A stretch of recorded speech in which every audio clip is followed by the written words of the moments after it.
علیکم دوستوں، امید کرتی ہوں کہ آپ سب خیریت سے ہوں گے۔ بے نمازی کے لیے سزا۔ ایک فرشتہ کہتا ہے الحمدللہ مجھے اللہ نے فرشتہ بنایا، بیل نہیں بنایا۔ بیل کہتا ہے الحمدللہ مجھے اللہ نے بیل پیدا کیا، اونٹ نہیں بنایا۔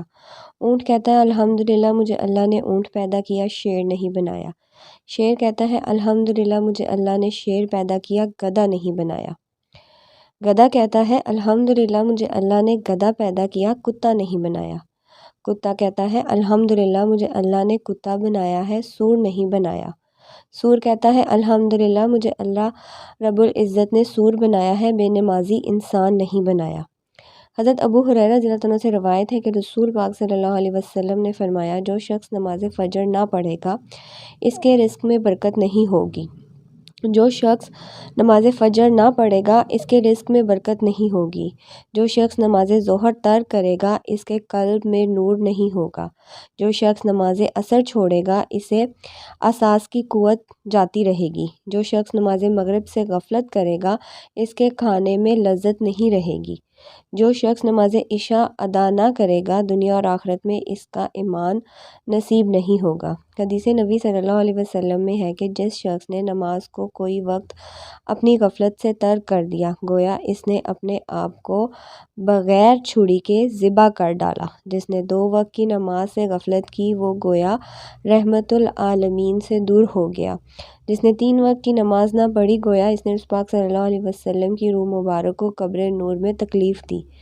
جس شخص نے 4 وقت کی نماز چھوڑی اس نے گویا تمام آسمانی کتابوں کا انکار کیا۔ جس نے 5 وقت کی نماز کا خیال نہ کیا تو اللہ تعالیٰ اس کو نہایت عذاب سے انداز کرتا ہے اور نافرمانوں میں تجھ سے بیدار ہوں اور تو مجھ سے الگ ہے۔ بس پھر میرے آسمان و زمین سے نکل جا اور میرے سوا اپنا کوئی اور خدا ڈھونڈ لے۔ ایسا شخص دنیا کی سے بغیر توجہ مرتا ہے۔ رسول پاک صلی اللہ علیہ وسلم نے فرمایا جو شخص کثرت سے نماز ترک کرے گا اللہ تعالیٰ اس کو 3 بلاؤں میں مبتلا فرمائیں گے۔ نمبر 1 اس کے چہرے کا نور اٹھ جائے گا۔ نمبر 2 مرنے کے وقت اس کی زبان لڑکھڑا جائے گی۔ نمبر 3 زبان پر کلمہ شہادت آئے بغیر خاتمہ ہوگا یعنی بغیر ایمان کے مرے گا۔ ارشاد محبوب صلی اللہ علیہ وسلم ہے جس شخص نے بغیر کسی مقصد کے نماز کو ترک کیا وہ دوزخ میں اس سابق تک رہے گا۔ ایک تقویٰ 80 برس کا ہوتا ہے اور وہ 1 ماہ 80 دن کا اور وہ 1 دن 80 گھنٹے کا اور وہ 1 گھنٹہ دنیا کے 80,000 برسوں کے برابر ہوگا۔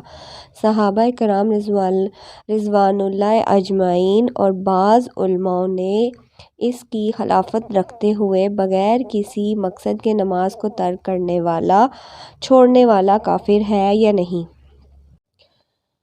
جس نے نماز جان بوجھ کر بغیر کسی مقصد کے چھوڑنے یہ کافر اور مشرکین ہوگا اور ملت اسلامیہ سے خارج ہونا معلوم ہوتا ہے۔ احادیث مبارک میں واضح طور پر یہ الفاظ ہیں نماز سے اللہ کریم اور رسول پاک صلی اللہ علیہ وسلم کا ذمہ اٹھا ہوا ہے۔ نماز چھوڑنے والے کے تمام اعمال ضائع ہیں، وہ بے دین ہے، ایمان سے خارج ہے۔ نبی پاک صلی اللہ علیہ وسلم فرماتے ہیں نماز ترک کرنے والا میری امت سے نہیں، وہ جنت سے محروم ہے، اس کی اولاد فاسق ہے، اس کا مال حرام ہے، اس کی غذا حرام ہے، اس کا لباس حرام ہے، اس کا کھانا پینا حرام ہے، اس کے پاس بیٹھنا حرام ہے، اس کی صورت دیکھنا حرام ہے، اس کو سلام کرنا حرام ہے۔ حدیث شریف میں ہے کہ ہر شے کے لیے ایک سکون ہے، دین کا سکون نماز ہے اور ہر شے کا ایک آفت ہے اور دین کی آفت ترک کرنا نماز ہے۔ دوستوں اسی طرح کی سبق آموز ویڈیوز دیکھنے کے لیے جنہوں نے ابھی تک میرے چینل کو سبسکرائب نہیں کیا میرے چینل کو سبسکرائب کر لیں، ویڈیو کو لائک کریں، بیل کے آئیکن کو پریس کر لیں، اس سے لیٹسٹ ویڈیو کا نوٹیفیکیشن ملتا رہے گا۔ اپنا بہت سارا خیال رکھیں، نماز 5 وقت کا پابند بنائیں، نماز کی پابندی کریں، نماز دین کا سکون ہے، ٹھیک ہے، اور اپنا بہت سارا خیال رکھیں۔ انشاءاللہ آپ سے نیکسٹ ویڈیو میں ملتی ہوں۔ اللہ حافظ، جزاک اللہ فی امان اللہ۔